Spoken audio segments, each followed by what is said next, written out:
الحمد لله ربنا لك الحمد حمدا كثيرا طيبا مباركا فيه يا ربي لك الحمد كما ينبغي لجلال وجهك ولعظيم سلطانك। আজ জিলহজ মাসের প্রথম জুমা। আমরা এই প্রথম জুমাতে শরীক হতে পেরে খুশি না নারাজ? খুশির ভাষায় আমরা আবারও পড়ে নিচ্ছি আলহামদুলিল্লাহ।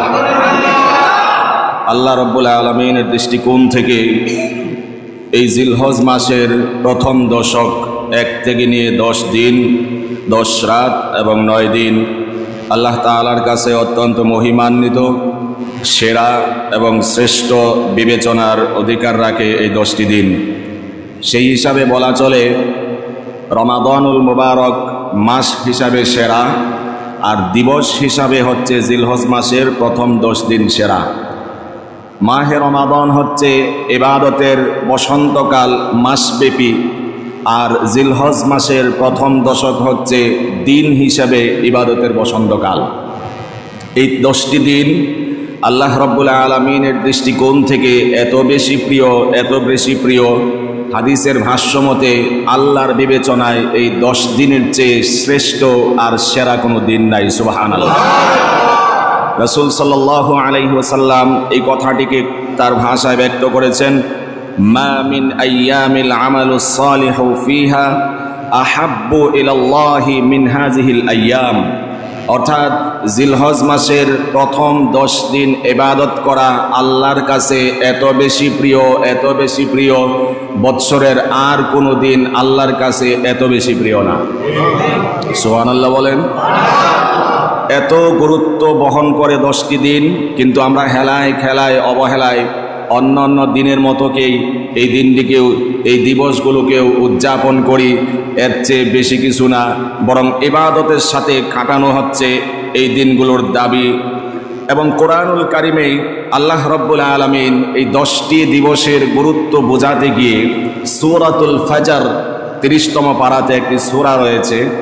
এই সূরাতে আল্লাহ রাব্বুল আলামিন প্রথম দিকে বেশ কিছু জিনিসের, বস্তুর, বিষয়ের কসম করেছেন, তার কথাকে আরও বেশি শক্তিশালী করার জন্য, উম্মতের কাছে আরও বেশি স্বীকৃত করার জন্য আল্লাহ তাআলা প্রথমে কসম খেলেন ওয়াল ফজর, ফজরের কসম খেলেন। পরবর্তী কসম খেলেন ওয়ালায়ালিন আশর, 10 রাত্রের কসম। মুফাসসিরিনে কেরাম 10 রাতের কসম বলতে আল্লাহ কোন 10 রাত্রিকে বুঝিয়েছেন তারা তাফসীর করেছেন, এই 10 রাত হচ্ছে জিলহজ মাসের প্রথম 10 রাত। সুবহানাল্লাহ। আল্লাহ রাব্বুল আলামিন তার কথা কসম ছাড়াও যদি ব্যক্ত করেন, আমাদের বিশ্বাস না করার কোনো উপায় নাই। তবু আল্লাহ তাআলা তার কথাকে আরও বেশি শক্তিশালী করার জন্য, আল্লাহর কথা অবশ্যই শক্তিশালী, তবু উম্মতের সামনে আরও বেশি শক্ত করে ফুটিয়ে তোলার জন্য তিনি বিভিন্ন বিষয়ে কসম খেয়ে থাকেন। এর মধ্যে তিনি কসম করেছেন ওয়ালায়ালিন আশর, জিলহজ মাসের প্রথম 10 রাত্রের কসম আল্লাহ রাব্বুল আলামিন করেছেন। সুবহানাল্লাহ। সুতরাং এই 10 রাত 10 দিনের গুরুত্ব আছে না নাই? আছে। বিদায় আল্লাহ তাআলা এই 10 রাত্রির কসম খেয়েছেন। আরো সংক্ষিপ্ত করে যদি বলি, ইবাদতের মৌসুম এই 10 দিন কেমন করে। মাহে রমাদানে রমজানের রোজা রাখার সুযোগ আছে, এমনকি যাকাত দেওয়ার সুযোগ আছে, মাহে রমাদানে নামাজ পড়ার সুযোগ আছে, কিন্তু হজ করার সুযোগ আছে নাকি? বড় হজ করার সুযোগ আছে নাকি? সুযোগ নাই। কালেমা পড়ার সুযোগ আছে, ইসলামের প্রথম ভিত্তি সেটিও তেলাওয়াত করার সুযোগ আছে, কিন্তু জিলহজ মাসের প্রথম 10 দিন এত বেশি গুরুত্ব রাখে, জিলহজ মাস এত বেশি গুরুত্ব রাখে। এই মাসের ভিতরে ইসলামের পঞ্চম ভিত্তি আছে, কালেমা আছে, নামাজ আছে, হজ আছে, যাকাত আছে, রোজা। কথা বলতে হবে ঠিক কিনা? তো এই 10টি দিন যে গুরুত্ব রাখে, মর্যাদা রাখে, বিশেষ মর্যাদা রাখে, বিশেষ বৈশিষ্ট্যে মণ্ডিত, এই বিষয়টি বোঝার জন্য এই একটি কথাই যথেষ্ট যে এই মাসের প্রথম দিকে আমরা একসাথে ইসলামের পঞ্চম ভিত্তির সবগুলোর উপরে আমল করতে পারছি। একসাথে সবগুলো একই মাসে, এক মাসে এবং নির্দিষ্ট সময়ে পঞ্চম ভিত্তির উপর আমল করা সম্ভব শুধুমাত্র জিলহজ মাসে। এছাড়া অন্য কোনো মাসে ইসলামের 5 ভিত্তি একত্রে আদায় করা সম্ভব না। এই মাসে চাইলে যাদের উপরে জাকাত ফরজ, জাকাত দিতে পারবে। এই মাসে চাইলে নফল রোজা রাখার অপশন আছে, চাইলে কালেমার জিকির করার অপশন আছে, চাইলে হজ করার অপশন আছে না নাই? সবগুলো আমল আমরা একসাথে এই মাসে করতে পারছি। এই বিবেচনাতেও, এই দৃষ্টিতেও এই 10 দিন আল্লাহ তাআলার কাছে এবং রাসূল সাল্লাল্লাহু আলাইহি ওয়াসাল্লামের কাছে অত্যন্ত প্রিয়, মহিমান্বিত, মর্যাদা সম্পন্ন। এবার আসি, আমরা এই 10 দিন যারা পেয়েছি, জীবিত আছি, সুস্থ আছি, আমাদের জন্য কিছু আমল করণীয় আছে না নাই? আমরা কি কি আমল করতে পারি আমরা এই অল্প সময়ে ইনশাআল্লাহ সেগুলোর উপরে আমরা আলোচনা করব। অতঃপর আমরা সকলে আমল করার চেষ্টা করব ইনশাআল্লাহ। এক কথায় এই মাসে আল্লাহ রাব্বুল আলামিন রকমারি আমলের বিশেষ প্যাকেজের ব্যবস্থা রেখেছেন। বিভিন্ন আইটেমের, বিভিন্ন রঙের, বিভিন্ন কোয়ালিটির আমল আল্লাহ রাব্বুল আলামিন এই মাসের বিশেষভাবে 10 দিনের মধ্যে রেখেছেন। উল্লেখযোগ্য হচ্ছে রোজা রাখা, এরপরে আছে আপনার নফল ইবাদত বেশি বেশি করা, এরপরে আছে রাত জেগে তাহাজ্জুদ আদায় করা, জিকির আজকার করা, আছে আপনার কোরবানি যাদের উপরে ওয়াজিব কোরবানি দেওয়া। এভাবে অনেকগুলো আমলের সমন্বয়ে সমন্বিত এই 10টি দিন আল্লাহ রাব্বুল আলামিন রকমারি আমলের প্যাকেজের ব্যবস্থা করে দিয়েছেন। সুবহানাল্লাহ। আল্লাহর হাবিব সাল্লাল্লাহু আলাইহি ওয়াসাল্লাম হাদিসে পাকে ইরশাদ করেছেন, কোন ব্যক্তি যদি জিলহজ মাসের প্রথম দশকের প্রত্যেক দিনের বেলায় যদি রোজা রাখতে পারে, 1 বছর রোজা রাখলে যেই সওয়াব দেওয়া হতো, এক দিন রোজা রাখার পরিবর্তে সমপরিমাণ সওয়াব দান করা হবে। বিশ্বনবী আরো বলেছেন, জিলহজ মাসের প্রথম দশকে প্রতিটি রজনীতে রাত জেগে যদি কেউ আল্লাহর গোলামি করতে পারে, আল্লাহর বন্দেগী করতে পারে, ইবাদতে লিপ্ত থেকে রাত গুজার করতে পারে, ওই যে শবে কদর সারা রাত জেগে ইবাদত করলে যে সওয়াব দেওয়া হতো, জিলহজ মাসের এক একটি রাত জেগে ইবাদত করলে সমান সওয়াব দান করা হবে। ছোটখাটো কথা না। একদিন রোজা রাখলে কত বছরের সওয়াব? কেউ যদি 9 দিন পর্যন্ত রোজা রাখে কত বছরের সওয়াব? খুব বেশি কষ্ট হবে নাকি? যারা শক্তিশালী, এনার্জিফুল, যাদের সুযোগ রয়েছে রোজা রাখার মতো, ইনশাআল্লাহ 30 দিন যে পুরুষ রোজা রাখতে পারে, 9 দিন রোজা রাখা তার জন্য কোনো ব্যাপার না। ফজিলত কি? একদিন রোজা রাখলে 1 বছর রোজা রাখা সমান সওয়াব। আল্লাহু আকবার। তারপরে রাতের বেলায় যদি কেউ ইবাদত করে রাত গুজার করতে পারে, রাসূলুল্লাহ সাল্লাল্লাহু আলাইহি ওয়াসাল্লাম শোনাচ্ছেন, আশার বাণী শোনাচ্ছেন, ওই যে শবে কদর শেষ দশকে রমাদানুল মুবারকে তোমরা তালাশ করো, তারপরও নিশ্চয়তা নাই কোনটি শবে কদর। প্রত্যেক বেজুর রাত্রে আল্লাহর হাবিব সাল্লাল্লাহু আলাইহি ওয়াসাল্লাম শবে কদর তালাশ করার জন্য বলেছেন। আর এই হাদিসে বলছেন, ওই এক শবে কদর যে ব্যক্তি পেয়েছো, এক শবে কদরের যেই সওয়াব, এই 10 রজনীর 10 দিন রাত জেগে ইবাদত করতে পারলে এক এক রজনীর বদৌলতে সেই শবে কদরের সওয়াব দান করা হবে। কমপক্ষে 83 বছর, কতদিন যেন? কয় মাস? 4 মাস কমপক্ষে। এভাবে যদি আপনি 9টি রোজা রাখতে পারেন, তারপরে কি হিসাব আর ফলাফল, রেজাল্ট দ্বারা বাড়িতে গিয়ে হিসাব করে নিন। 1 রাত জাগলে, 1 রাত ইবাদত করলে, একটি কবুল শবে কদর জাগ্রত থেকে ইবাদত করলে যেই সওয়াব, রাসূল সাল্লাল্লাহু আলাইহি ওয়াসাল্লাম ইরশাদ করছেন, এই 10 রজনীর এক একটি রাত জাগ্রত থেকে ইবাদত করলে সমতুল্য সওয়াব দান করা হবে। কমপক্ষে 1-2টা রাত হলেও তো আমাদের কোরবান করা উচিত। কথা বলেন। সবাই না পারি, আল্লাহর বিশেষ কোনো বান্দা 2-1জন হলেও তো আমল করা উচিত। মোবাইল টিপে তো সারা রাত চলে যায়, ফজরের আজান হয়, তারপর হেডফোন কান থেকে খুলে এমন যুবক বাংলাদেশে একজন নাই। জোরে বলতে হবে, আছে না নাই? যুবক, তোমার হাতে পায়ে ধরে বলছি, মোবাইল টিপে টিপে বিভিন্ন বিষয় দেখতে দেখতে বা পড়াশোনা পরীক্ষা এক্সামের প্রস্তুতি নিতে নিতে সারা রাত জেগে তোমার স্বার্থে রাত জেগেছ, আর আল্লাহর হাবিব তোমাকে সুসংবাদ শোনাচ্ছেন একটা রাত জাগ্রত থাকলে সবে কদর জাগ্রত থেকে ইবাদত করলে যেই সওয়াব, সমান সওয়াব দান করা হয়। দুনিয়া তো কামানোর শেষ নাই কোনো। যতই কামাবেন, আজকে 10 টাকা কামালে কালকে 12 টাকা কামাতে ইচ্ছা করবে, আজকে 12 টাকা কামালে পরের দিন 20 টাকা কামাতে ইচ্ছা করবে। এটাই তো দুনিয়া। কিন্তু নিয়ে যাওয়া যাবে না যা কিছুর শরীরে আমি আবরণ হিসেবে লাগিয়েছি, সুন্দর পোশাক, দামি গহনা, ব্রেসলাইট, ঘড়ি, জুতা, যা কিছু লাগিয়েছি, মৃত্যু হয়ে যাওয়ার পরে সাথে সাথে শরীর থেকে সব কিছু খুলে নেওয়া হবে। আর যেখানে যা লাগবে সেখানের জন্য আমার জীবনকে কতটুকু সুসজ্জিত করেছি। যেখানে আমার দরকার পড়বে ব্যাংক সেদিন ভাঙানোর প্রয়োজন পড়বে, ব্যালেন্স শিট সেদিন প্রয়োজন পড়বে মুক্তির জন্য, জাহান্নাম থেকে নাজাতের জন্য সেদিন ব্যালেন্স শিট প্রয়োজন পড়বে। সেদিন তারাই জয়ী হবে, বিজয়ী হবে, সফল কামার সাকসেস হবে যারা আজকের এই কথাগুলো শুনে নিজেরা আমল করতে পারবে, আরেকজনের কাছে দাওয়াত পৌঁছাতে পারবে, তারাই ইনশাআল্লাহ সেদিন বিজয়ী হবে। এই জন্য আখেরাতের জন্য কিছু করা দরকার আছে না নাই? নিজের মনকে বুঝান, মনের জন্য সব করলাম, একটা সিগারেট টান দিব, এই জন্য রোজা রাখতে পারলাম না। এখন আওয়াজ নাই? অনেকের খাহে শুধু বিড়ি সিগারেট খেতে পারবো না, এই জন্য রোজা রাখবো না। তা না হইলে না খায়া থাকতে তো কোনো রকমের কষ্ট হয় না, ওরকম কষ্ট হয় না। মৃত্যু শয্যায় শায়িত হতে হয়, মুমূর্ষ অবস্থায় অন্তিম মুহূর্তে চলে যেতে হয়, এমন পরিস্থিতির শিকার হতে হয় না রোজা রাখতে, শুধুমাত্র পিপাসা, হাহাকার, একটা সিগারেট টান দেওয়ার জন্য। আপনারা রাগ করলে আমার কোনো যায় আসে না। যেই বেটা সিগারেটের প্যাকেটের মধ্যে একজন ক্যান্সার রোগীর ছবি দিয়ে রাখছে, এরপর মুখের মধ্যে হাবিজাবি লাগায় রাখছে, ফতুয়া দিয়ে রাখছে, মৃত্যু শুধুমাত্র ক্যান্সারের কারণ নয়, মৃত্যুরও কারণ। ওই বেটারও তো কোনোদিন বকেন নাই।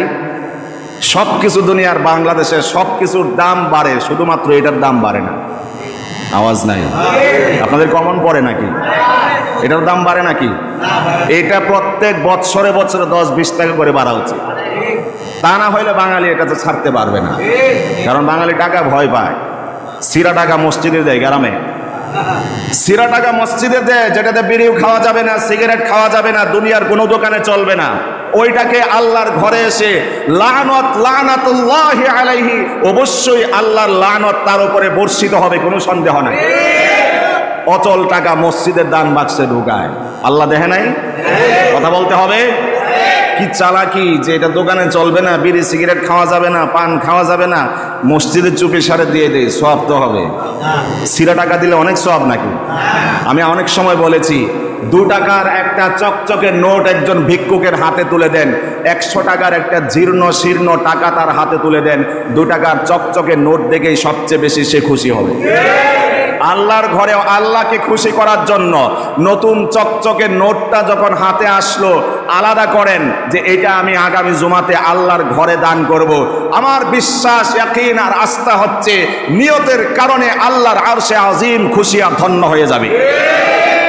নিয়ত করেছেন আল্লাহকে খুশি করবেন, এই 7 দিন 5 দিন পর্যন্ত টাকাটা আলাদা করে রাখছেন কেন? সুন্দর টাকাটা আল্লাহর ঘরকে দান করবেন আল্লাহকে খুশি করার জন্য। আল্লাহকে খুশি করার জন্য যদি আপনি এই নিয়ত করতে পারেন, আল্লাহ আপনার উপরে খুশি হতে পারেন না? অবশ্যই খুশি হতে পারেন। বলছিলাম রোজা রাখার কথা, কথা অনেক সময় আক্রমণাত্মক হয়ে যেতে পারে, এজন্য আল্লাহর হস্তে কষ্ট নেওয়া যাবে না। কেউ যদি নামাজ না পড়ে, কোরআনে বলছে নামাজের কথা, আমি যদি বলি আপনাকে নামাজের কথা, নামাজ যদি না পড়েন, এটা কি আপনার দোষ না কোরআনের দোষ? ব্যক্তির দোষ না কোরআনের দোষ? ব্যক্তির দোষ। কোরআনে আল্লাহ সুদকে হারাম করেছেন, ব্যবসাকে হালাল করেছেন। আমি যদি সুদের কথাটা, কোরআনের কথাটা, আল্লাহর কথাটা বলি, আমার উপরে নারাজ হওয়ার কোনো যৌক্তিকতা আছে? রোজা রাখার কথাও হাদিসে পাকে ইরশাদ হয়েছে, বিড়ি সিগারেটের কথাও আমি একদিন তুলনা করে বলেছিলাম হাল আতাকা হাদিসুল গাশিয়া। এরপরে আয়াতের কয়েকটি ধাপ পরে আছে লা ইউসমিনু ওয়ালা ইউগনি মিন জু', যেই খাবার নিজের শরীরে কোনো পুষ্টি এনার্জি যোগাতে পারে না সেই খাবারটা হচ্ছে জাহান্নামের খাবার। আমাকে বলতে হবে কয়টা বিড়ি খেলে শরীরে এনার্জি তৈরি হয়? বলেন কতটা বিড়ি খেলে এনার্জি তৈরি হয় শরীরে? কয়টা সিগারেট খেলে শরীরে এনার্জি তৈরি হয়? আগুন তো দরকার পড়ে। জাহান্নামে থাকবে আগুন, সেখানে থাকবে কণ্টকাকীর্ণ এমন এমন খাবার, যেই খাবার স্বাস্থ্যের কোনো ফায়দা আর উপকার বয়ে আনবে না। আপনার পিপাসায় কাতর হবেন, এমন পুজ দেওয়া হবে, রক্ত আবর্জনা দেওয়া হবে, সেগুলো পেটে সইবে না, পিছনের রাস্তা দিয়ে বের হয়ে যাবে। সেই খাবার যেমন কোনো কাজে আসে না, দুনিয়ার বিড়ি সিগারেট পান করলেও কোনো কাজে আসে না। সেখানে আপনার ক্ষুধার্ত হবেন, দেওয়া হবে কণ্টকাকীর্ণ খাবার, কাঁটাযুক্ত খাবার, গলায় দিবেন, আটকে যাবে, ছিঁড়ে ফেরে নিচের রাস্তা দিয়ে বের হয়ে যাবে। যেই খাবার সেখানে কোনো উপকার আনে না, দেশের মধ্যেও দুনিয়াতে থাকতেও যেই খাবার কোনো উপকার বয়ে আনে না, আমরা নির্দ্বিধায় দ্বিধাহীন চিত্তে বলতে পারি সেই খাবার জাহান্নামের খাবার, কোনো সন্দেহ নাই। কেন খাবেন এটা জানার পরেও, কেন খেতে হবে এটা জানার পরেও কষ্ট কেন নিতে হবে, রাগ কেন করতে হবে ইমামের উপরে যে হুজুর কি বলে না বলে আমরা খাই, আমাকে টার্গেট করে বলে? আপনার ভালোর জন্যই বলছি। লজিক দিয়েও আগে বুঝিয়েছিলাম 5 বছর যদি বেনসন উচ্চারণ কি, বেনসনের যদি টাকা 5 বছর পর্যন্ত আলাদা করতে পারেন, 5 বছর এই বেনসন খাবো না, এটার যে টাকা এটাকে আমি ইনভেস্ট করব, আলাদা করব, যেখানে হোক সেখানে আপনি আলাদা করে রাখবেন। 5 বছর পরে আপনি 2 তলা বিল্ডিং করার এবিলিটি তৈরি হবে আপনার। শুধু বেনসনের 5 বছরের টাকা জমাইয়া 2 তলা বিল্ডিং করতে পারেন, আর বেনসন খাইয়া আপনি বিল্ডিং তো করবেন দূরের কথা, যেদিন চলে যাবেন সেদিন হতে পারে ওই যে জমি জমা রাখছেন সব বিক্রি করতে হতে পারে, 5 তলা বিল্ডিংটাও বিক্রি করতে হতে পারে, তারপরেও বাঁচার সুযোগ নাই। বাঙালি আমরা ভালোটা বুঝলাম না, শুধু আক্রোশ বুঝি। বিড়ি যেদিন ছাড়তে পারবো সেদিন মসজিদে যাবো, বিড়ি না ছাড়তে পারলে মসজিদে যাবো না। রাগ করেন না, আমি আগেই বলেছি হায়াত রিজিক কার হাতে? আপনারা চাইলেও আমার চাকরি খাইতে পারবেন না, আর আমি চাইলেও চাকরি ঠেকাইতে পারবো। রিজিক যতক্ষণ আসে এতক্ষণই থাকবো, ততক্ষণ পর্যন্ত কোরআনের আন্দোলন করব, ততক্ষণ পর্যন্ত ঈমানের আন্দোলন করব, ততক্ষণ পর্যন্ত ইসলামের আন্দোলন করব। এতে করে যদি আমার জীবন নাশ হয়ে যায়, প্রাণের হুমকি আসে, আমার কোনো পরোয়া করার সুযোগ নাই। চাকরির ভয় করে বা মরণের ভয় করে যদি কথা বলি, উপরে একজন আছে না নাই? সেখানে আমার কি হিসাব চলবে যে তুমি মানুষকে খুশি রাখার জন্য সেই কথাগুলোকে তুমি গোপন করেছো? সেদিন আমার জিহ্বার মধ্যে গরম সীসা ঢেলে দেওয়া হতে পারে, জিহ্বাকে কেচি দিয়ে কাটা হতে পারে, জাহান্নামের মর্মান্তিক শাস্তির সম্মুখীন আমি হতে পারি। এজন্য সেই দিনকে ভয় করে, দুনিয়ার ভয়কে পরোয়া না করে কথা বলতেই হবে। তাহলে যারা পারি রোজা রাখবো ইনশাআল্লাহ। রোজা রাখলে লাভ, বিড়ি খাইলে জোরে বলেন। একটা বিড়ি যদি আপনাকে আখেরাত ধ্বংস করে দেয়, একটা সিগারেট যদি রোজা রাখতে আপনাকে না দেয়, আখেরাতকে ধ্বংস করে দেয়, কি নিয়ে আমি সেখানে যাব? নামাজ শুদ্ধ হওয়ার জন্য শর্ত হলো নামাজ ভঙ্গের কারণের 19টির প্রথমটি কি জানা আছে আপনাদের? নামাজে অশুদ্ধ পড়া। কয়জন মানুষের শুদ্ধ তেলাওয়াত আছে? কয়জন আমরা সেটাকে ট্রাই করেছি? কোনো যারা শুদ্ধ করে তেলাওয়াত করতে পারে তাদের কাছে গিয়ে কয়জন আমার তেলাওয়াতকে জাস্টিফাই করেছি যে আমার তেলাওয়াত শুদ্ধ, এটা দিয়ে নামাজ চলে? আর আমার যে নামাজ শুদ্ধ, তেলাওয়াত শুদ্ধ, আমি কি গর্ব করে বলার সুযোগ আছে যে আমার নামাজ আল্লাহ কবুল করেন? এই কথা কেউ বলতে পারবেন? মক্কার ইমাম বলতে পারবে? মদিনার ইমাম বলতে পারবে? দুনিয়ার কোনো বিশেষ কারি, বড় কারি এই কথা বলার সুযোগ আছে? কোনো সুযোগ নাই, কারণ কবুল করার মালিক কে? তবে এইটুক তো মাসআলা আমরা জেনেছি যে নামাজটা বিশুদ্ধ হওয়ার জন্য তেলাওয়াতটা বিশুদ্ধ হতে হবে। কথা বলেন। তো তেলাওয়াত যদি বিশুদ্ধ না হয় নামাজও বিশুদ্ধ হবে না। নামাজ তো পড়ছি, যদি আল্লাহ কবুল করে তো কবুল হবে, কিন্তু কোনো তাড়নায় তাড়িত হয়ে নফল রোজাগুলো যদি রাখতে না পারি তাহলে আমার মতো, আমাদের মতো দুর্ভাগা, হতভাগা আর কেউ হতে পারে না। আরো একটি কথা আমরা শুনেছি, রাত জেগে ইবাদত করা। যদি পারি সারা রাত, না পারলেও যত সময় পর্যন্ত পারি সওয়াব যিনি দান করবেন তিনি কে? ইনশাআল্লাহ। তৃতীয় আরো একটি আমল আল্লাহর হাবিব সাল্লাল্লাহু আলাইহি ওয়াসাল্লাম হাদিসে পাকে ইরশাদ করেছেন, আরাফাতের দিনে জিলহজ মাসের 9 তারিখে যদি কেউ একটি রোজা রাখে,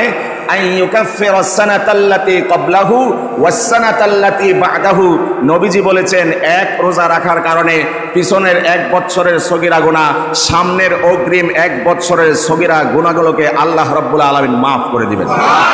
চিল্লায়ে বলতে হবে সুবহানাল্লাহ।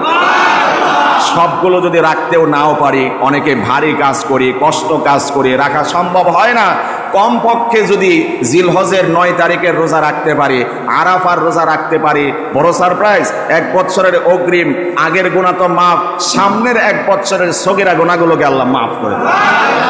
রাখবো ইনশাআল্লাহ, রাখবো ইনশাআল্লাহ। শুধু আপনারা একলা রাখবেন না, বাচ্চাদেরকে উদ্বুদ্ধ করবেন। বাচ্চাদেরকে উদ্বুদ্ধ করা দরকার আছে না নাই? বাচ্চাদেরকে আমলগুলো শেখানো দরকার আছে। আফসোস, কপাল পোড়া জাতি আমরা। আমার অনেক বিষয় অ্যানালাইসিস করার পরে কান্না আসে, আহত হই, মর্মাহত হই, শোকাহত হই। এমন অনেক সন্তান, যেই সন্তান ক্লাস 5-এ পড়ে, 6-এ পড়ে, কালেমা তয়্যিবাটা জানলেও কালেমায়ে শাহাদাত, ঈমানে মুজমাল, ঈমানে মুফাসসাল জানে না। আপনারা আসতে বললেও আমি অভিজ্ঞতার আলোকে বলছি, কারণ ধর্মীয় শিক্ষার প্রতি যথেষ্ট অবহেলা বাংলাদেশে চর্চা হচ্ছে। আজকে ইংলিশ মিডিয়ামের জন্য, গণিত চর্চার জন্য, ম্যাথমেটিক্সের জন্য আপনার প্রাইভেট শিক্ষক আসে সেই যাত্রাবাড়ি থেকে, ঢাকার দূর প্রান্ত থেকে, মাসে 10,000 বা আরো প্লাস টাকা দিয়ে আপনি প্রাইভেট পড়ান, কিন্তু ধর্মীয় শিক্ষায় শিক্ষিত করার জন্য, ধর্মীয় সাবজেক্ট পড়ানোর জন্য কেউ ধর্মীয় টিচার রেখেছে এমন নজির বাংলাদেশে নাই। জোরে বলতে হবে ঠিক কিনা? ধর্মীয় শিক্ষা, ধর্মীয় চর্চা করার জন্য, ইসলাম প্র্যাকটিস করার জন্য টিচার রাখবে দূরের কথা, অনেক স্কুলে নাকি সেটাকে মূল্যায়নই করা হয়। আমি শুধুমাত্র ইসলাম ধর্মের কথা বলছি এমন না, যার যার ধর্ম সে লালন করুক, ধর্মীয় আদর্শ, ধর্মীয় অনুশাসন, ধর্মীয় শিক্ষা মানুষকে মানুষ হতে শেখায়। কথা বলতে হবে ঠিক কিনা? কারণ ধর্মীয় যে কোনো ধর্মের বিষয় হোক, খুন খারাপকে এলাও করে না, নাজায়েজ অশ্লীল ফাহিশা কাজকে ধর্মীয় অনুশাসন এলাও করে না। সুতরাং এই ধর্মীয় চ্যাপ্টারগুলোকে, সাবজেক্টগুলোকে শিক্ষকরা যদি একটু দায়িত্বশীলতার সাথে, আরেকটু দায়িত্বশীলতার সাথে, গুরুত্বের সাথে পাঠদান করতেন, আমার বিশ্বাস স্কুল, কলেজ, ইউনিভার্সিটির কোনো ছাত্র শিক্ষকের গায়ে হাত তুলতে পারত না। ভুল তো আপনি করেছেন। ছাত্রের সামনে যদি সিগারেট টান দেন, সেই ছাত্র আদর্শবান ছাত্র হবে না। কয়েক ক্লাস উপরে ওঠার পরে সেই ছাত্র আপনার শিক্ষকের সামনে ধূমপান করবে। বাবা হয়ে সন্তানের সামনে সিগারেট টান দেন, শৌক টান দেন, সেই ইটের ভাটার মতো আকাশের দিকে ধোঁয়া উড়িয়ে বেড়ান। সন্তান দেখে, সন্তানকে অর্ডার করতে হবে না, আদেশ করতে হবে না, কয়েকদিন পরে সেই সন্তান আপনার সামনে এসে সিগারেটের ধোঁয়া আকাশে উড়াবে। আপনারা অনেকে কষ্ট নিচ্ছেন, আমি আওয়াজে বুঝতে পারি, কিন্তু এটাই সত্য কথা। আগে যখন আপনারা ছোট ছিলেন, আমাদের ছোট্টবেলার কথাই বলছি, মার্বেল বা গুল্লি বলে অনেক এলাকাতে, মার্বেল খেলার কথা প্রচলন ছিল। বাচ্চারা আমরা যখন মার্বেল খেলতাম, এলাকার মুরব্বী, এলাকার দাদা আজান হয়েছে মসজিদে যাবেন, দেখার পরে সাথে সাথে সমস্ত মার্বেল আমরা গুটিয়ে ফেলতাম। এই আদর্শ এক সময় চর্চা ছিল বিদায় মুরব্বীদের মূল্যায়ন ছিল। মুরব্বীদেরকে দেখলেই সিগারেট লুকিয়ে ফেলতো, মার্বেল লুকিয়ে ফেলতো, সালাম দিত নরম সুরে। আজকে সেই আদর্শ বিবর্জিত হওয়ার কারণে ছাত্র শিক্ষকের সামনে ধূমপান করে, সন্তান তার বাবার সামনে ধূমপান করে, এলাকার শিশু, কিশোর, তরুণেরা, যুবকেরা মুরব্বীদেরকে আগের মতো মূল্যায়ন করেন। মুরব্বীরা যদি একটু আদর স্নেহ দিয়ে শাসন করতে চায়, পাল্টা রিয়াকশনে যায়। এমন উচ্ছৃঙ্খল যুবক, তরুণ, কিশোর গ্যাং বাংলাদেশে তৈরি হয়েছে। এগুলোর জন্য আমরা দায়ী, সমাজ দায়ী, রাষ্ট্র দায়ী। আদর্শের শিক্ষায় শিক্ষিত গড়ে তুলতে না পারলে যতই আইন করেন, যতই কিছু করেন, কোরআনের শিক্ষা ছাড়া, ধর্মীয় শিক্ষা ছাড়া একটি সমাজ, একটি মহল্লা, একটি গ্রাম, একটি রাষ্ট্র সুন্দর করা কশ্চিনকালেও সম্ভব। তো বলছিলাম, আমরা আমলগুলো করব বাচ্চাদেরকে নিয়ে, কারণ বাচ্চারা অনেকে কালেমা জানে না। মৃত্যুর পরে কি হবে জানে না, নামাজ রোজা জানে না, কিচ্ছু জানে না। আগের মানুষ তো বিবাহ শাদী দেখতে গেলেই, কন্যা দেখতে গেলেই প্রথম সওয়াল থাকতো, মা সূরা ফাতিহাটা একটু বলো তো, কথা বলেন। এখন তো সেগুলো দেখার দরকার পড়ে না। এখন কি কি দরকার পড়ে আমার চেয়ে আপনারা ভালো অভিজ্ঞতা রাখেন। তারপরে কিছুদিন পরে গোলমাল শুরু হয়ে যায়, কিছুদিন পরেই শুরু হয়ে যায় হাবিজাবি। তো বলা হতো যে দোয়া কুনুতটা পারো কেন, দোয়া কুনুত যদি কোনো মেয়ে পারতো, কিন্তু এটা জিজ্ঞাসা করার পরে ভিতরে ঘাম ছুটে যেত, কারণ এটা একটু কঠিন কঠিন মনে হতে পারে। নামাজে পড়ে ঠিক আছে, নামাজের ভিতরে পাঠ করে ঠিক আছে, কিন্তু যখন বলা হয় দোয়া কুনুতটা পড়ো মা, তখন কিন্তু বলতে ঘাম ছুটে যেত। এমন সোনালী সমাজ এক সময় আমরা স্বচক্ষে দেখতে পেয়েছিলাম। আজ সেগুলো জিজ্ঞাসাবাদ করা হয় না বিদায় মায়েরা তার সন্তানকে কোরআন শিক্ষা দেয় না, বোনেরা তার সন্তানকে কোরআন শিক্ষা দেয় না, বাবারা তার সন্তানকে কোরআন শিক্ষা দেয় না।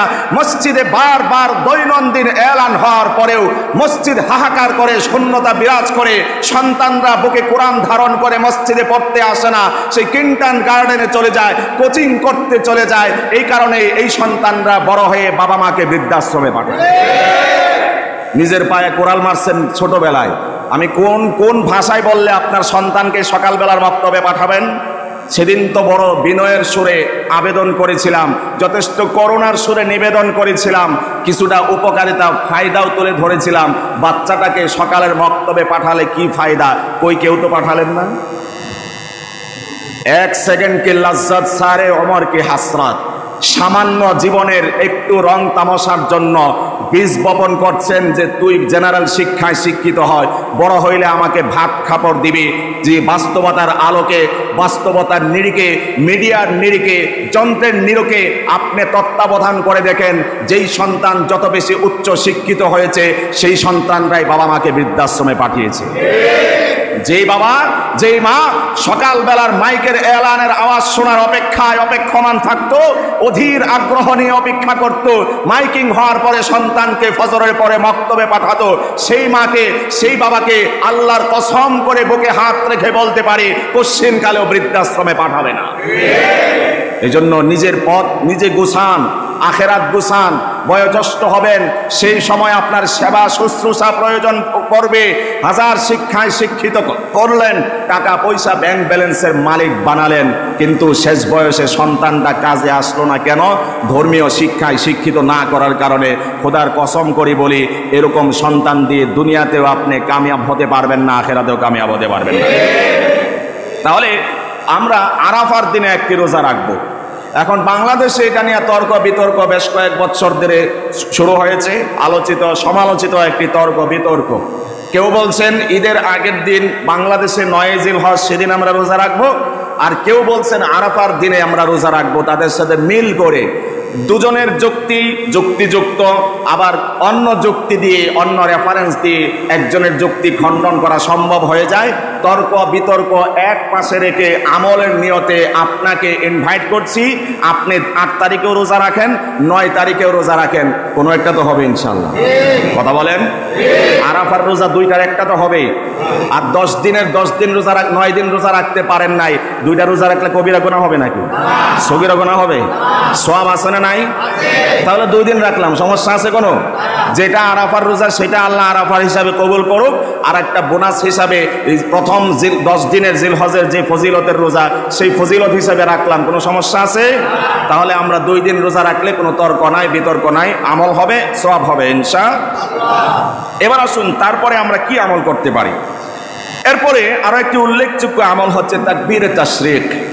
জিলহজ মাসের 9 তারিখ থেকে শুরু হয় আমাদের দেশে, আগামী জুমার দিন থেকে ফজর থেকে শুরু হবে এবং জিলহজের 13 তারিখ আসর পর্যন্ত মোট 23 ওয়াক্ত নামাজে চলবে কন্টিনিউ।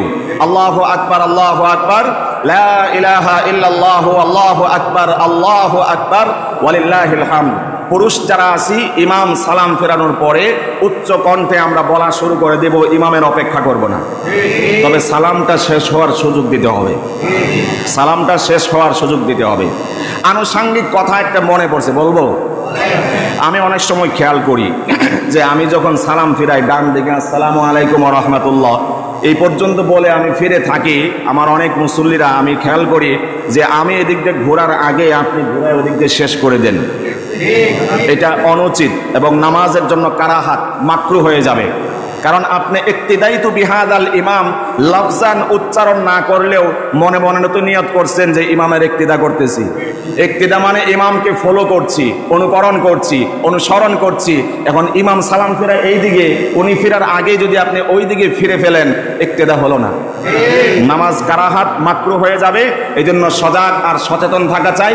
ইক্তিদার দুই অর্থ আছে, একটি হচ্ছে ইমামের সাথে সাথে আসসালামু আলাইকুম রহমতুল্লাহ, সাথে সাথে আপনিও।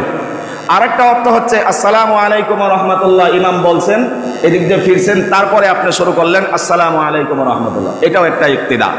কিন্তু আমরা যেটা অনেকেই করি, এটা ভুল, এটা করা উচিত না, অনুচিত। আমরা ইক্তিদা যেটা, অনুকরণ যেটা, ফলো যেটা, সেটা করব। ইমামের আগে রুকু করব না, ইমামের আগে সিজদা করব না, ইমামের আগে রুকু সিজদা থেকে উঠব না, ইমামের আগে সালামও ফেরাবো না, ইনশাআল্লাহ। আচ্ছা, তাকবীরে তাশরিক, ইমাম সালাম ফেরানোর পরে আমরা তাকবীরে তাশরিক শুরু করে দেব। আবার পড়ছি আল্লাহু আকবার, আল্লাহু আকবার, লা ইলাহা ইল্লাল্লাহু ওয়াল্লাহু আকবার, আল্লাহু আকবার ওয়ালিল্লাহিল হামদ। এটা আমরা উচ্চ কণ্ঠে পড়ব। আবার আপনি জামাত পান নাই, একলা একলা নামাজ পড়তেছেন, আপনিও সালাম ফেরানোর পরে পড়বেন। আবার মাসবুক হয়েছেন, কিছু অংশ নামাজে, ফরজ নামাজের ইমামের সাথে পেয়েছেন, কিছু অংশ পান নাই, আপনার মতো করে আওয়াজ করে সালাম ফেরানোর পরে আপনি এই আমল করে নেবেন। এটা ওয়াজিব, ইচ্ছা করে ছাড়লে কবিরা গুনাহ হবে। আর মা বোন যারা শুনছি বা আমরা যা আছি, আমরা পৌঁছে দিব, মা বোনেরাও একই আমল করবেন। শুক্রবার ফজর থেকে নিয়ে, অর্থাৎ ফরজ নামাজের সালাম ফেরানোর পর থেকে নিয়ে একবার করে প্রত্যেক ওয়াক্তে ওয়াক্তে আপনার 13 তারিখ আসর পর্যন্ত এই তাকবীরে তাশরিক পড়ব। কিন্তু মায়েরা, বোনেরা উচ্চ কণ্ঠে পড়বে না, তারা ক্ষীণ কণ্ঠে আওয়াজ ছাড়া আস্তে আস্তে পড়বে। আমরা এই আমলটা তাদের কাছে পৌঁছে দেব ইনশাআল্লাহ। আরেকটা আমল, তাকবীরে তাশরিকের আমল প্রসঙ্গে বলছি। এই 10 জিলহজের এখন থেকে শুরু করা উচিত তাকবীরে তাশরিক। সাহাবীদের ভিতরে অনুপ্রেরণা কেমন ছিল একটু খেয়াল করুন। আব্দুল্লাহ ইবনে ওমর রাদিয়াল্লাহু তাআলা আনহু, আবু হুরায়রা রাদিয়াল্লাহু তাআলা আনহু, তারা এই 10 দিনকে কিভাবে মূল্যায়ন করতেন? তারা বাজারে চলে যেতেন, সেখানে গিয়ে উচ্চ কণ্ঠে পড়তেন আল্লাহু আকবার, আল্লাহু আকবার, লা ইলাহা ইল্লাল্লাহু, আল্লাহু আকবার, আল্লাহু আকবার, ওয়ালিল্লাহিল হামদ। সামনে ঈদুল আজহা আসছে, কোরবানের ঈদ আসছে, এর পূর্বাভাস, উচ্ছ্বাস, আনন্দ তাদের সামনে প্রেজেন্ট করা। তাদের ভিতরেও উৎফুল্লতা লাভ বিরাজ করবে যে ঈদ আসছে, তাই এই স্লোগান দেওয়া হচ্ছে। এবং বাজারে যারা আছে তারা এই স্লোগানগুলো শোনার পরে নিজেরাও স্লোগান দিতে আরম্ভ করবে। আব্দুল্লাহ ইবনে ওমর এবং আবু হুরায়রা রাদিয়াল্লাহু তাআলা আনহুর আমল এমন ছিল, তারা চলে যেতেন সেই বাজার ঘাটে গিয়ে তারা এই তাকবীর দিতেন। বাজারে যারা ছিল তারাও সাথে সাথে তাকবীর দিতেন, আল্লাহু আকবার। আব্দুল্লাহ ইবনে ওমর রাদিয়াল্লাহু তাআলা আনহু মিনাতে চলে যেতেন, তার তাঁবুতে তিনি অবস্থান করতেন। সেখানেও তিনি বসে নামাজের পরে বাহিরে বের হয়ে সারাক্ষণে তাঁবুতে গিয়ে, মিনাতে গিয়ে আল্লাহু আকবার, আল্লাহু আকবার ধ্বনিত প্রতিধ্বনিত হতো তার জবান থেকে। তার কণ্ঠে শুনতে শুনতে অন্যান্য যারা মিনাতে অবস্থান করত সকলে উচ্চ কণ্ঠে এই তাকবীরে তাশরিক পাঠ করত। এটা পাঠ করতে করতে এক সময় দেখা যেত গোটা মিনাতে আল্লাহু আকবার রবের ধ্বনিত প্রতিধ্বনিত হচ্ছে, আল্লাহ নামের স্লোগানে গোটা মিনা মুখরিত হয়ে যেত, সুবহানাল্লাহ। এই জন্য এই আমলটা আমরা আজ থেকে করতে পারি। কিছু আল্লাহর বান্দা তো এমন থাকে, রিক্সাতে ওঠার পরে, অটোতে ওঠার পরে সালাম বিনিময় করে লং জার্নি আস্তে করে তার ভিতরে নামাজের দাওয়াত দেয়, এমন লোক নাই? তো বিশেষ লোক তো এমন থাকতেই পারে। সবাই যদি নাও পারে, লজ্জাবোধ করে, শরম লাগে, আমি একলা একলা এটা যদি হঠাৎ করে বলি কে না কি বলে। কিন্তু যারা কমপক্ষে বিশেষ পার্সন, আল্লাহর বিবেচনায় যারা আলহামদুলিল্লাহ আমাদের চোখের দৃষ্টিতে মনে হয় পরহেজগার ব্যক্তিত্ব, আমরা ইনশাআল্লাহ অবশ্যই আজ থেকে এখানে সেখানে, বাড়িতে গাড়িতে, জার্নিতে, এরপরে আপনার বাজার ঘাটে, সব জায়গায় আমার সেই রবের উচ্চ কণ্ঠে ধ্বনিত প্রতিধ্বনিত করব আল্লাহু আকবার, আল্লাহু আকবার, লা ইলাহা ইল্লাল্লাহু, আল্লাহু আকবার, আল্লাহু আকবার, ওয়ালিল্লাহিল হামদ। এই আওয়াজগুলো আমরা বাচ্চাদেরকে শিক্ষা দেব ইনশাআল্লাহ। আর একটি আমল আছে কুরবানি করা, হজ করা। এটা তো সবার জন্য না, যাদের উপরে হজ ফরজ আলহামদুলিল্লাহ অনেকে চলে গিয়েছেন। বিগত 2 জুমাতে আমরা হজ সংক্রান্ত আলোচনা শুনেছি, করেছি। তো যারা চলে গিয়েছেন তারা তো গেছেন, আল্লাহ সবার হজকে কবুল আর মঞ্জুর করুন। এবং আমরা যারা পিপাসা নিয়ে অধীর আগ্রহে এখন পর্যন্ত অপেক্ষা করছি, আল্লাহ হৃদয়ের তামান্না আমাদের পূরণ করুন। জীবনে একবার হলেও সেই কালো গিলাফের সামনে গিয়ে পাগলের বেশে লাব্বাইক আল্লাহুম্মা লাব্বাইক বলে হাজিরা দিতে পারি, আল্লাহ কবুল আর মঞ্জুর করুন।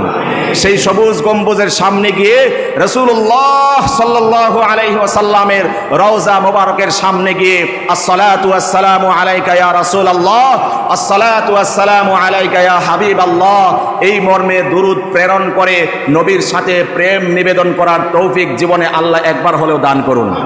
জোরে বলতে হবে আল্লাহুম্মা আমিন।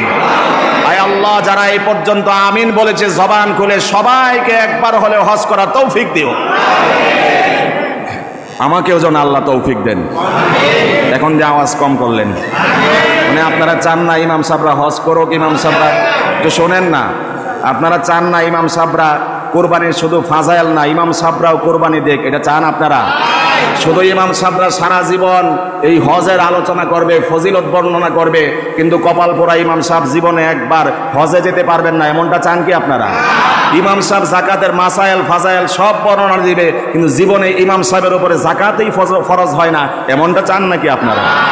আপনারা চাইলে প্রত্যেক মসজিদের কমিটি বৃন্দ যারা আছেন, আমি আবারও রিপিট করছি, প্রত্যেক মসজিদের কমিটি বৃন্দ যারা আছেন, মহল্লাবাসী যারা আছেন, এখানে জুমা পড়তে আসছেন, আপনাদের কাছে আবেদন নিবেদন থাকবে, আপনাদের মহল্লায় কোনো ইমাম সাহেব যেন কোনো কিছুর জন্য যেন অপেক্ষা তাদের করতে না হয়। তারা প্রত্যেক ইমাম, প্রত্যেক মুয়াজ্জিন, প্রত্যেক খাদেম যেন প্রত্যেক বৎসর কোরবানি দিতে পারে, এমন একটা অ্যাবিলিটি তৈরি করে দিব। নিয়ত থাকবে ইনশাআল্লাহ। আল্লাহ যারা নিয়ত করছে কবুল করো, তাদের ধনে জানে মালে আরো বরকত দান করো, তাদেরকে দুনিয়াতে আখেরাতে ইজ্জত আরো বাড়ায় দাও। মনে করেন না পাম দিতেছি, কষ্টে বলতেছি। আমি আলহামদুলিল্লাহ কোরবানি দেই, আবার আমার উপরে রাগ করেন না যে ইমাম সাহেব মনে হয় কোরবানি দিতে পারে না, এটা বলার বিষয় না, আমল তো। আমি আলহামদুলিল্লাহ কোরবানি দেই, ফরজ হোক বা না হোক। আমি আলহামদুলিল্লাহ জাকাতও দেই, ফরজ হোক বা না হোক। কিন্তু আমি দুঃখে দুঃখিত হয়ে সেই গ্রামের ইমামদের কথা বলছি, যাদের কালেকশনের টাকায় মসজিদে এসি লাগে, যাদের কালেকশনের টাকা মসজিদে মোজাইক হয়, যাদের কালেকশনের টাকায় একতলা থেকে টিন শেড থেকে পাঁচতলা ভবন নির্মাণ হয়, যাদের কালেকশনের টাকায় হৃদয়গ্রাহী কালেকশনের টাকায় মসজিদে টাইলস লাগে, যাদের কালেকশনের টাকায় সেই মসজিদের সুউচ্চ মিনার নির্মিত হয়, সেই ইমাম যদি জাকাত দিতে না পারে, হজ করতে না পারে, কোরবানি দিতে না পারে, ইমাম সাহেব হতবাগা না, এলাকার মুসল্লিরা হতবাগা। আমি আবারও বলছি, ওই যে গ্রামের মসজিদের হুজুরদের কথা বলছি, আমার নিয়ে আবার সমালোচনা করেন না যে হুজুরে কি কয় এগুলা। আবারও রিপিট করছি, গ্রামে যার 4000 টাকা বেতনে ইমাম চাকরি করে, তাও 4 মাস বাকি, তার এই আবেদনে নিবেদনে কালেকশনে মসজিদে টাইলস হয়, তালার পর তালা হয়, তলার পর তলা হয়, ছাদ নির্মাণ হয়, মিনার নির্মাণ হয়, ওই মসজিদে বক্তা দাওয়াত দেয় 1 লক্ষ টাকা কন্ট্রাক্ট করে, কিন্তু ইমাম সাহেবের 4000 টাকা বেতন মাসে, তাও 3 মাস বাকি। কথা বলতে হবে। আমরা দোয়া করছি বাংলাদেশের সব মসজিদের ইমাম মুয়াজ্জিন খাদেমরা যেন তারা এইভাবে উদাসীনতার জিন্দেগি যাপন করতে না হয়। যেই স্বীকৃতি, যেই মর্যাদা আল্লাহ দিয়েছেন, রাসূল দিয়েছেন, তারা যেন পূর্ণ মর্যাদা সম্মান নিয়ে দুনিয়া আখিরাতে চলতে পারেন। আল্লাহ তৌফিক দিন, আল্লাহুম্মা আমিন। তো কোরবানি করা এটা যার উপরে ওয়াজিব, আমরা মাসআলা আলোচনা করেছি, সেই আলোকেই আমরা ইনশাল্লাহ কোরবানি দিব। আর কার্পণ্যতা বোধ করলে রাসূল তাকে সামাজিকভাবে বয়কট করেছেন, যে যার উপরে কোরবানি ওয়াজিব ছিল কোরবানি দেয় নাই, ও যেন ঈদগাহে ঈদের দিন ঈদের মাঠে না আসে। এটা সামাজিক বয়কট, নবীজির ভাষায় রাগের সোর, গোস্সার সোর। এই জন্য সচেতন থাকা চাই, ইনিয়ে বিনিয়ে বিভিন্ন বাহানা দেখিয়ে নিজের ফতোয়া নিজে দিয়ে কোরবানি নষ্ট করব না। কোরবানি ওয়াজিব হলে অবশ্যই কোরবানি করব ইনশাআল্লাহ। এরপরে আমরা আরেকটি আমলের কথা বলে শেষ করব, সেটি হচ্ছে আমরা এই কয়দিন আর কি কি করতে পারি। এই কয়দিন আল্লাহর বক্তব্য হচ্ছে ওয়ায়াযকুরুসমাল্লাহ ফি আইয়ামিন মা'লুমাত, যে এই জিলহজের 10 দিন, মুফাসসিরিনদের পরিভাষায় আমি বলছি, জিলহজের 10 দিন তোমরা বেশি বেশি আল্লাহর নামে জিকির করো। সুবহানাল্লাহ। আল্লাহর নামটা বেশি বেশি স্মরণ করার জন্য, উচ্চারণ করার জন্য আল্লাহ রাব্বুল আলামিন তালকিন করছেন, এই 10 দিন তোমরা বেশি বেশি, নির্দিষ্ট দিনগুলোতে বেশি বেশি আল্লাহর নামের জিকির করো। এই আদেশ কার? আল্লাহ। যেমন তেমন জিকির করলেই তো হবে না। ওই হিম হে বসেন বসেন এই জাতীয় জিকিরের কোনো অথরিটি আছে? এই জাতীয় জিকিরের কোনো যথার্থতা আছে? কোনো যৌক্তিকতা আছে? জিকির করতে হবে কিভাবে? রাসূল সাল্লাল্লাহু আলাইহি ওয়াসাল্লাম বলেছেন ফাআকসিরু ফীহিন্না, এই যে এই 10 দিনের যে দিন রাতগুলো থাকবে এই দিনগুলোতে তোমরা পড়বে আত-তাহলিল। তাহলিল মানে হচ্ছে লা ইলাহা ইল্লাল্লাহ, এই কালেমার জিকির বেশি বেশি করা। এর মধ্যে হিমে আছে নাকি? বসেন বসেন আছে নাকি? অনেকে রাগ করতেছেন মনে হয়। রাগ করলেও কিছু করার নাই, হক কথা যেটা আমাকে বলতেই হবে। হিম হে বসেন বসেন এগুলা কোনোদিন জিকির হতে পারে না। সর্বোচ্চ ভণ্ডামি বলা যেতে পারে, আল্লাহর নামের জিকির কখনো হতে পারে না, পারে না, পারে না। এগুলো ফাজলামি, মানুষ জমানোর একটা ধান্দা। তারপরে আবার কয় যে আমি এমন কয় নাই, আমার জিকির কাটসাট করে তারা ডিজে বানাইছে। অনেকে আবার গৌরব বোধ করে যে আমার জিকির তোমরা কাটসাট করছো, এখন হিন্দুদের পূজাতেও বাজে, বিয়ে বাড়িতেও বাজে, নদীতে লঞ্চের মধ্যে মাস্তি করে এনজয় করে কনসার্ট করে ওখানেও আমার জিকির বাজে। এটা কি কোনো রকমের আত্মগৌরবের বিষয় নাকি? গানের তালে তালে সে যদি জিকির করে, এটার মধ্যে যদি বাজে ডিজে ডান্সের আওয়াজ দেওয়া হয়, নৃত্যের আওয়াজ দেওয়া হয়, এটা যদি কোনো হিন্দু বাড়িতে বাজে, গৌরবের বিষয় নাকি? তোমার জিকির কেমন জিকির হিন্দু বাড়িতে বাজে, অমুসলিমের বিবাহ শাদীতে বাজে, আর আমার জিকির আমার কলবে বাজে, সর্বক্ষণ রিংটনের মতো আমার আত্মায় কলবে নেচে বেড়ায় সেই আল্লাহ নামের জিকির। আল্লাহু আকবার বলে নামাজে কারায়, কখনো আল্লাহ নামের জিকির আত্তাহিয়াতু সালাম পর্যন্ত, নামাজ শেষ হওয়া পর্যন্ত রবের নামে জিকির করি। এটাই হচ্ছে একমাত্র সর্বোত্তম জিকির। কথা বলতে হবে নাকি? তো আল্লাহর হাবিব বলছেন আত-তাহলিল, এই 10 দিন তোমরা কালেমার জিকির পড়বা বেশি বেশি। এরপরে বলছেন আত-তাকবীর, তাকবীর মানে হচ্ছে আল্লাহু আকবারের স্লোগান, আল্লাহু আকবারের জিকির বেশি বেশি করবা। রাসূল সাল্লাল্লাহু আলাইহি ওয়াসাল্লাম আরো বলেছেন আত-তাহমিদ, বেশি বেশি আলহামদুলিল্লাহ জিকির করবা। তাহলে 3টা আমল পেলাম, লা ইলাহা ইল্লাল্লাহ, আল্লাহু আকবার, আলহামদুলিল্লাহ। এই জাতীয় জিকিরগুলো বেশি বেশি করলে সওয়াব আছে না নাই? এজন্য শুধু নিজেরা করব না, বাচ্চাদেরকেও শেখাবো। যা বাজান, এই যে এই বছর শুনে আসছি, এই যে প্রথম 10 দিন এই আমলগুলো করতে হয়, যদি বাচ্চাকে এটাই না শেখান, জীবন নাশের কারণ হয়ে দাঁড়াবে। সেই আখেরাতে ধরা খেয়ে যাওয়ার যথেষ্ট সমূহ সম্ভাবনা থাকবে। বাচ্চাকে যদি এগুলো আমরা শিক্ষা না দিই, বাচ্চার কোন আবেদন, কোন নিবেদন, কোন আবদার আপনি আমি পূরণ করছি না বলুন তো আমাকে? ঈদের সময় বাচ্চার যত বায়না থাকে, চাইলেও না চাইলেও সেই আবদার বায়না পূরণ করে থাকি। জায়গায় অজায়গায় ঘুরতে নিয়ে যায়, নষ্ট জায়গাতে ঘুরতে নিয়ে যায় বাচ্চাদেরকে, যেখানে গেলে চরিত্র হনন ছাড়া কোনো উপায় থাকবে না। এমন এমন জায়গায় বাচ্চাদেরকে নিয়ে যায়, মানুষ সেখানে সেলফি তুলে সুযোগে কুচক্র খারাপ চরিত্রের ছেলেরাও ওই মেয়েটার, যেই মেয়েটাকে আপনি 17 বছরের মেয়ে, আপনি বাবার কাছে শিশু সন্তান, এই বাচ্চাটা বাচ্চা সন্তান মনে করছেন, ওই সুযোগে যার ভিতরে কুমতলব রয়েছে, অশ্লীল চিন্তা চেতনা রয়েছে, সে আপনার সেই 17 বছরের শিশু নাবালেগ সন্তানটাকে ভিডিও ধারণ করে ছেড়ে দেবে ফেসবুকে। আপনার মান বাড়ছে না কমছে? তো বাচ্চার সব আবদার তো পূর্ণ করলেন, যেখানে যেতে চাই সেখানে নিলেন। হ্যাঁ, ইসলামে কি বিনোদন হারাম নাকি? হালাল বিনোদন ইসলামে আছে না নাই? হালাল ভাবে বিনোদন করুন, বাচ্চাকে হালাল বিনোদন শিক্ষা দিন। যথেষ্ট হালাল বিনোদন রয়েছে, ভোরকার ভিতরে থেকে পর্দাবৃত্ত হয়ে যথেষ্ট রকমের ভালো বিনোদন ইসলামে রয়েছে। এমন কোনো জায়গাতে নিয়ে যাবেন না যেখানে বাচ্চা অশ্লীলতা দেখে দেখে শিখে শিখে বড় হবে। এই বাচ্চার গর্ভ থেকে যখন বাচ্চা ধারণ করবে, সেই বাচ্চাকেও এই মা একদিন সেই অশ্লীল জায়গাতে নিয়ে যাবে। এমনটাই তো আজকে আমরা হুজুররা মরা বাড়িতে মনে করেন যে ফতোয়া দিয়ে কোলাইতে পারি না, কিন্তু আল্লাহর রাস্তে মাফ করবেন যারা শুনছেন, অনেক মুরব্বী মা বোনেরা আছেন, খালারা আছেন, চাচিরা আছেন, হুজুরদের উপরে ফতোয়া দেয়, এই করতে হবে, সেই করতে হবে, এটা করা যাবে না, সেটা করা যাবে না। কিন্তু আমরা যে ফতোয়া দিলাম, যেই লোকের সাথে জীবিত থাকতে পর্দা করতে হয়, মরার পরেও সেই লোকের সাথে পর্দা করতে হবে। কথা বলেন? এটার ধার ধারে না। ওই যে নানি কইছে, চাচি কইছে, দাদি কইছে, এটা করতে হয়, সেটা করতে হয়। মারা গেছে এক পুরুষ, একজন পুরুষ লোক মারা গেছে, কিন্তু এতজন পুরুষ লোক তাকে দেখতে যায় না যতজন মহিলা মানুষ তাকে দেখতে যায়। এই দেখা যদি পুরকা পয়রাও যায়, কত সওয়াব হবে? পর্দা তো তার সাথে, তার চোখের তো পর্দা শেষ হয় নাই, তার চোখের তো পর্দা এখন পর্যন্ত বাকি আছে। যে বেটা মরে গেছে তো শেষ, কিন্তু যে মেয়ে বেঁচে আছে তার সাথে পর্দা আছে। যার সাথে দুনিয়া বেঁচে থাকতে পর্দা করতে হয়, মরার পরেও তার সাথে পর্দা করতে হয়। এজন্য ওই যে নানিরা চাচিরা যা শিখাইছে, পরে তাদের মেয়েরা, তাদের নাতিনরা, তাদের নাতিরা এগুলো প্র্যাকটিস করে। এই জন্য আমি বলছি, যদি ইসলামকে সঠিকভাবে প্র্যাকটিস করেন, বাচ্চাদেরকে এই এই শিক্ষাগুলো দান করেন। প্রত্যেকদিন সকালবেলা সুবহানাল্লাহিল আযীম ওয়া বিহামদিহি ওয়ালা হাওলা ওয়ালা কুওয়াতা ইল্লা বিল্লাহিল আলিয়্যিল আযীম, এটা যদি প্রত্যেকদিন সকালবেলা 3 বার, মাগরিবের পরে 3 বার পড়তে পারেন, তাহলে হার্ট অ্যাটাক, ব্রেন স্ট্রোক, শরীরের যে কোনো অঙ্গ প্রত্যঙ্গ অ্যাটাক হওয়া থেকে আল্লাহ রাব্বুল আলামিন পরহেজ করবে। সুবহানাল্লাহ বলেন।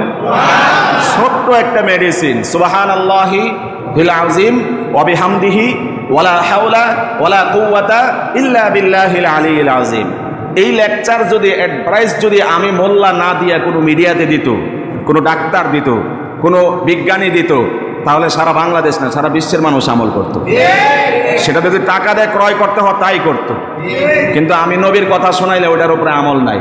মেসওয়াকের 70-এর উপরে স্বাস্থ্যগত উপকার রয়েছে, প্র্যাকটিস নাই, আমল নাই গোটা উম্মাহের মধ্যে। কিন্তু ব্রাশের পর ব্রাশ অ্যাডভাইস করছে, এটাতে ঘষা দিলে জীবাণু যা আছে সব মরে দাফন হয়ে যাবে, এই করলে সেই হবে। দেখবেন যে হিড়িক পড়ে যায়। 1 সপ্তাহ আগে ছেলেটা ব্রাশ ক্রয় করেছে, অ্যাডভাইস দেখার পরে আরেকটা ব্রাশ ক্রয় করে। ওইটা যে মিডিয়া বলছে এটার উপরে তার আস্থা বিশ্বাস আছে, আমার নবী যেটা বলেছেন সেটার উপরে তার আস্থা আর বিশ্বাস নাই।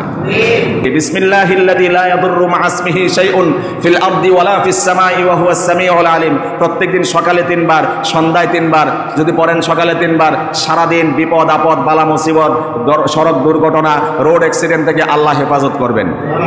আবার যদি সন্ধ্যাবেলা পড়েন, সারা রাত্রেও আল্লাহ এই ধরনের হঠাৎ আকস্মিক বিপদ আপদ থেকে হেফাজত করবেন। এটার উপরে আমল করার দরকার নাই। যদি কোনো ডাক্তার বলতো তাহলে ঠিকই আমল হতো, বিজ্ঞানী বললে আমল হতো। বাস্তবতা আছে না নাই? সকালবেলা এমন অনেক নালায়েক, এমন অপদার্থ বাংলাদেশে আছে যারা ডাক্তার বলেছে সকালবেলা দৌড়াদৌড়ি করবেন। ওই রকম অনেক আল্লাহর বান্দা আছে, মুসলমান ইমানদার, দাবিদার ইমানদার, ফজরের নামাজের সময় হাইয়া আলাস সালাহ ধ্বনিত প্রতিধ্বনিত হওয়ার পরে মসজিদে এসে আল্লাহকে সিজদা করতে পারে না, কিন্তু ডাক্তার বলেছেন এই জন্য নামাজ ত্যাগ করে, নামাজ বাদ দিয়ে জায়গা ও জায়গায় দৌড়ায় বেড়ায়। কত রকমের জগিং বাবারে, কত রকমের ব্যায়াম। বিভিন্ন সিটি আছে, ঢাকার শহরে বিভিন্ন পার্ক আছে, নাম নাই বললাম। ওগুলোতে দেখলে আপনি মনে করবেন লোকটা মনে হয় পাগল হয়ে গেছে। যদি গ্রামগঞ্জ থেকে হঠাৎ কোনো মানুষ এসে দেখে ওর যে অবস্থা, ওর যে প্র্যাকটিস, এই ধরন দেখলে মানুষ বলবে নিশ্চিত পাগল হয়েছে, এই জন্য এমন বিমারি দেখাইতেছে। আর যারা সবসময় দেখি তাদের কাছে কিছুই মনে হবে না। এই জন্য বলছি যে ইসলাম যেটাকে বলে সেটা বাচ্চা সহকারে, পরিবার পরিজন সহকারে প্র্যাকটিস করার চেষ্টা করুন। সওয়াব আর জাযাদার করবেন কে? আল্লাহ রাব্বুল আলামিন। আজকে যে কথাগুলো আলোচনা হয়েছে আমাদের সপরিবারে, সন্তান সন্ততি সবাইকে নিয়ে আমল করার তৌফিক দিন। আল্লাহুম্মা আমিন। যারা সুন্নাত পড়ি নাই সুন্নাত পড়ি।